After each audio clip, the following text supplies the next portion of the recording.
comigo o vereador Moisés Scúcio, líder do governo, líder do prefeito Guilherme Pazin, na Câmara Municipal de Vereadores, substituiu ao antigo líder do governo, que era o vereador N.D. Pares, que é atualmente secretário de governo aqui da prefeitura. Boa tarde, Moisés, bem-vindo à TV Cidade. Boa tarde, Friso, é um prazer estar aqui falando contigo, falando com os teus telespectadores, as pessoas que te assistem todos os dias. É a primeira vez que eu aqui estou e estou aí para a gente poder bater um bom papo, trocar ideias, expor um pouco do que a gente pensa e quer dizer com relação ao município e à Câmara de Vereadores. Vamos começar falando, Moisés, da tua eleição. Tu já tinha sido candidato uma vez, faltou pouquinho para conseguir chegar lá. Dessa vez, claro, um pouco mais de trabalho, mais conhecido, tu conseguiste a tua eleição. Qual foi a tua primeira experiência dentro da Câmara? O que é que tu sentiste quando tu entraste para a Câmara de Vereadores, primeiras sessões? Na verdade, a primeira experiência foi a eleição da mesa, né? Numa eleição que eu concorri à presidência da Câmara, fiz 3 votos, mas me deu já um conhecimento do que viria a ser a Câmara de Vereadores.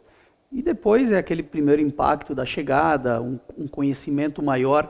Eu já trazia um conhecimento da Assembleia Legislativa do Estado, onde eu fui diretor, também da própria Prefeitura, onde eu fui secretário de Governo na gestão do prefeito Gabrielli, mas a Câmara de Bento, ou melhor, as câmaras de vereadores, elas estão inseridas num contexto que a gente só estando lá para saber, né? Da dificuldade, muitas vezes, de fazer um projeto tramitar.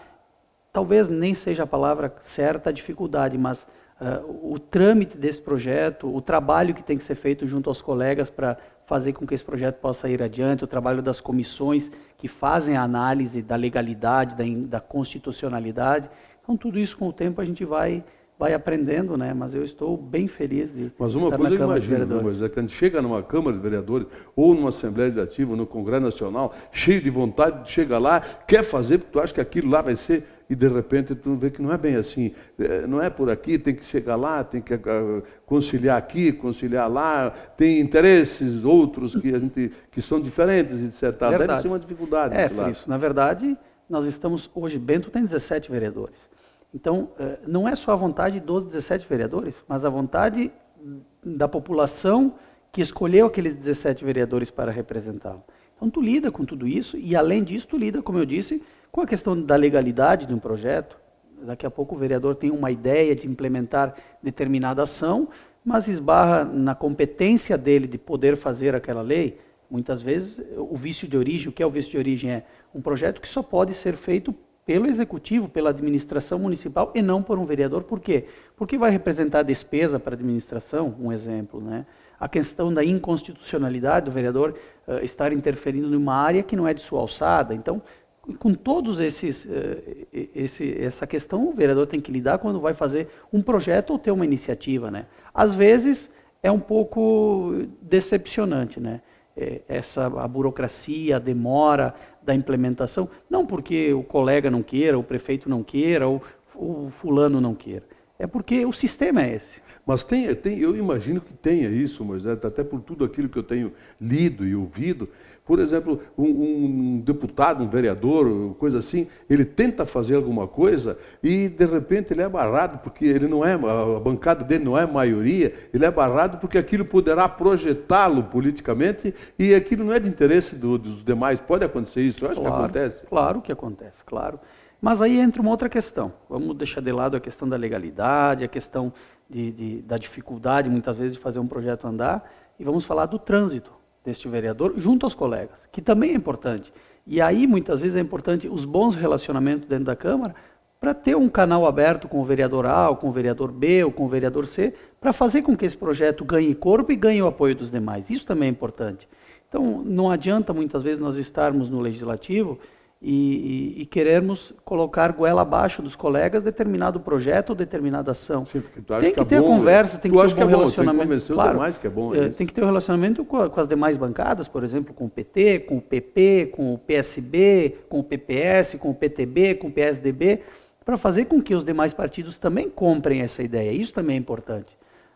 Eu não falo em subserviência, não, eu vou fazer determinado projeto, mas eu vou te dar isso para tu poder me ajudar. Não, é a questão de tu ter uma conversa franca com os colegas e fazer esse projeto ganhar corpo. Isso também é importante. Eu agora tive um projeto meu, que eu vinha trabalhando ele há praticamente 2 anos, que era a questão da fiação subterrânea. A dificuldade de se implantar... Só parênteses para mim, casualmente eu elogiei na segunda-feira da fiação. Essa ideia aí. Mas esse projeto inicialmente ele tratava de fiação subterrânea. Eu vi a dificuldade que isso ia ter, na época eu retirei o projeto, e optei por, num primeiro momento, regulamentar a fiação aérea. Nós temos um problema enorme de fiação aérea em Bento Gonçalves. Hoje mesmo eu passava pela Visconde São Gabriel, fios caídos, rolos de fios pendurados nos postes, postes com problemas, postes quebrados. Tem bilhões de quilômetros de fio, calhamaço desse tamanho, aquela coisa. Que, na verdade, é horrível aquilo. O poste é concedido à RGE, mas ela não fiscaliza as operadoras ela cobra claro, o aluguel dos telefonia, televisão, fibra ótica, internet, tudo isso passa por aí. É um absurdo o que acontece na nossa fiação aérea, não da RGE. A RGE até que fica dentro de um padrão, até porque tem a Anatel que regulamenta isso, mas de quem usa em conjunto com ela esses postes. Esse é o problema maior. E essa ideia que tu tivesse agora, tu falasse aí sobre essa coordenação, o cara tem que ter trânsito dentro dos partidos, né, Moisés? Mas não é todos que são assim, que pensam assim dentro de um parlamento, não é isso? O cara, de repente, acha, não, a minha ideia é boa e aquilo que tu disseste, que é enfiar a goela abaixo. Quer dizer, não são todos que pensam assim, que deveria ser, né? Inclusive eu, quando ingressei no Legislativo, esse projeto da fiação subterrânea foi um dos que eu fiz sem consultar os colegas, sem conversar, sem trocar uma ideia, sem ouvir os outros integrantes.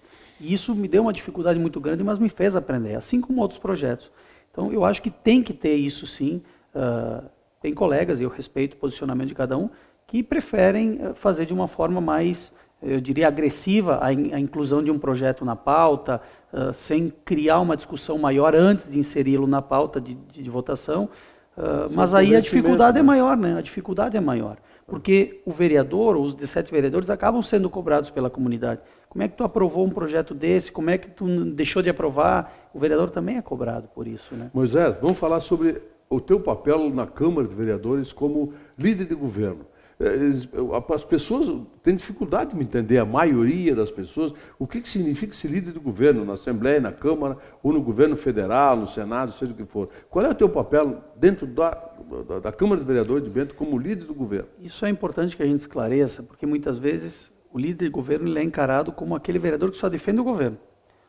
Não deixa de ser verdade, porém, se nós formos olhar a fundo, um projeto que o governo encaminha para a Câmara, ele é um projeto da comunidade. O prefeito foi eleito pela maioria da comunidade. Então, todo projeto de destinação de verba para implementar placa turística no município, para melhorar a sinalização, um projeto para destinar verba para resolver o problema da Fiorello Bertuol, um projeto para criar as 11 academias de saúde, que estão belíssimas na cidade. Tá, deixa eu te interromper, mas claro, o prefeito, o secretário de governo, sei lá quem, ele chama o líder do governo para discutir, para conversar antes de apresentar o projeto. Claro, quer dizer, quando tu vais defender, tu já vai defendendo, sabendo exatamente tudo que vai acontecer. Com argumentação. Assim. Então é isso que eu digo, o vereador líder do governo defende projetos do governo, mas não deixam de ser projetos da comunidade. Então ele não é um vereador que está convencido que aquilo é bom, claro. E muitas vezes, eu diria até que na maioria, participa da discussão desses projetos antes deles subirem para a Câmara. Porque eu sei que lá, e é importante isso, existe a oposição não aos projetos, mas de muitas vezes querer melhorar esse projeto ou ajudar numa emenda ou na inclusão de determinado item que o projeto não contempla. E é importante que o vereador líder de governo, e os demais também, por que não, sejam conhecedores e saibam o que significa esse projeto, até para poder defender, muitas vezes, uma emenda que ele não concorda ou que vai desvirtuar o projeto na sua origem. Então, eu estou muito feliz com a questão da liderança do governo, porque também tem me propiciado participar da discussão desses projetos, construção desses projetos. Mas me diz uma coisa, isso é histórico, eu acompanho a Câmara de Vereadores desde que ela estava aqui na frente, na igreja, ali, era a antiga radiodifusora, aqui agora deve estar um restaurante aqui em cima, né? Desde aquela época eu acompanho a Câmara. E naquela época já acontecia coisas assim, por exemplo, a reunião é à noite, a sessão da Câmara é à noite, e chegar um projeto às 4 da tarde, em regime de urgência, coisa assim.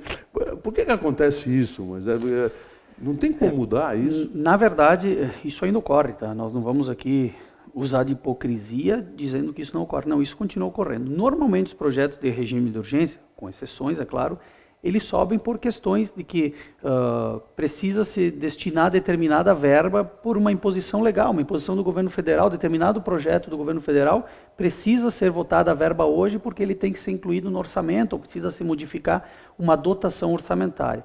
Eu também te confesso que não sou afeito a projetos em regime de urgência. Porém, quando é uma necessidade do executivo, nós, como líder de governo, temos que fazer ele ser colocado na pauta e ser discutido com maior tempo. Na última sessão, nós tivemos 8 projetos que subiram fora do prazo e iriam em regime de urgência, porém, com uma negociação, com uma conversa com o Executivo e os próprios colegas da Câmara, nós optamos de que 2 iriam em regime de urgência, um era para dotação orçamentária e o outro era para dar autonomia financeira aos CPMs das escolas municipais. Esses 2 foram em regime de urgência. Os outros 6 ficaram para votação normal, para ter um maior tempo de divulgação. Mas, na medida do possível, tem se optado por não colocar todos, ou não colocar sempre projetos em regime de urgência. Mas ocorre, continua ocorrendo. Pois é, qual foi, durante esse ano todo, o melhor momento que tu tivesse na Câmara e o pior? Que tu tivesse mais dificuldade ou tivesse mais facilidade? Tu sentisse melhor ou pior como líder de governo na Câmara? Olha, na verdade, sempre ocorrem bons e maus momentos. Eu costumo dizer que os ruins momentos são aqueles onde a gente não consegue ajudar a população como ela merece ou como nós gostaríamos de ajudá-la, né? E isso ocorre inúmeras vezes. Desde um problema de uma troca de lâmpada, um problema de um buraco que demora para ser fechado, alguma coisa que desagrada, alguém que nos procura e não é atendido. Muitas vezes a falta de vaga numa creche para uma mãe que tem que trabalhar ou para um pai que não tem onde deixar essa criança. Isso nos deixa, às vezes, um pouco chateados. Os momentos bons eu tenho sido extremamente feliz. O Executivo Municipal tem mandado bons projetos para a Câmara de Vereadores. Eu dizia antes, nós, no ano de 2013, calçamos, porque eu faço parte da estrutura de governo, porque ele representa o governo na Câmara, foram calçadas 20 ruas no município. Nós pegarmos São Roque, um projeto que vai proporcionar maior agilidade ao transporte coletivo, 9 ruas foram pavimentadas, no Santa Helena agora serão mais 7, as academias de saúde são 11 que foram feitas no município, aí nós temos a construção das unidades básicas de saúde em andamento, a quase conclusão da unidade de pronto atendimento 24 horas, agora, se tudo der certo, em 2015, a ampliação do posto de saúde de São Roque para 24 horas. Então, essas coisas nos fazem bem. Saber que projetos estão sendo encaminhados que vão beneficiar a nossa sociedade. Tu fosse mais procurado pela população depois de assumir a liderança do governo ou não mudou nada? Não, muito mais, muito mais. Fosse bem mais procurado. O que nós temos que deixar claro, e a liderança de governo me ensinou algumas coisas, de que um vereador, para poder ter um pleito seu atendido, ele não precisa fazer 20 pedidos por escrito e fazer passar pelo plenário da Câmara e passar por votação, porque às vezes um telefonema resolve. Um contato com o secretário, um contato com quem troca uma lâmpada de um poste, um contato com quem executa a obra de recomposição de calçamento, resolve de uma maneira muito mais rápida, muito menos burocrático, muito mais ágil, né? E também elimina custos. O custo de imprimir um documento, de fazer aquele documento ir para o executivo tem que dar resposta. Com uma ligação, às vezes, você resolve o problema. Então, a liderança de governo e também daquele vereador que tem essa vontade de fazer esse trabalho mais próximo do Poder Executivo, resolve mais rápido do que 50, 100 pedidos, 500 pedidos feitos por escrito. Moisés, 2015, o que é que tu espera para 2015? Nós estamos já no fim do nosso tempo. Ok. Vamos dar um caminhamento. 2015, o que é que tu esperas para 2015? Relacionado à área política, à área de obras do município, à área de coisas que eu quero que aconteçam, eu não só quero, como eu tenho a certeza. Nós vamos ter a conclusão do Hospital do Povo, eu tenho certeza absoluta disso, por um breve espaço de tempo. Nós vamos ter bons projetos na cidade, a continuação das pavimentações, a continuação da melhoria das vias da cidade, as pavimentações no interior, eu tenho certeza que várias pavimentações irão ocorrer, e projetos que realmente ajudem a nossa sociedade. A melhoria na qualidade da educação, a melhoria na qualidade da saúde. Você mesmo falou da questão do IDESE, que mede a qualidade de vida da nossa população. Bento Gonçalves é o primeiro dos 18 municípios com mais de 100 mil habitantes. Eu acho que se nós pudermos continuar nesse ritmo, mas melhorando a cada dia, com certeza nós vamos ter um 2015 fantástico para a nossa comunidade. E falando do Legislativo, o Legislativo vem num processo de grande transparência. Agora foi, pelo Tribunal de Contas do Estado, foi dito que a Câmara de Bento é uma das 10 mais transparentes do Estado do Rio Grande do Sul. O nosso site diz lá quanto o vereador ganha, quanto o assessor ganha, os projetos, se quiser acompanhar o projeto, quiser saber quantos projetos o vereador fez, o que foi aprovado. Então, o que eu desejo é isso, é que o Executivo continue bem, que o Legislativo continue nesse ritmo, para que quem saia ganhando seja a nossa comunidade, a nossa população. Vereador Moisés, muito obrigado pela tua presença aqui. Certamente a população de Bento vai saber levar em bons níveis essa tua conversa, nosso papo que nós tivemos hoje. E em 2015 nós voltaremos a conversar sobre tudo isso. Muito obrigado. Feliz Ano Novo para ti, Feliz Natal, Ano Novo.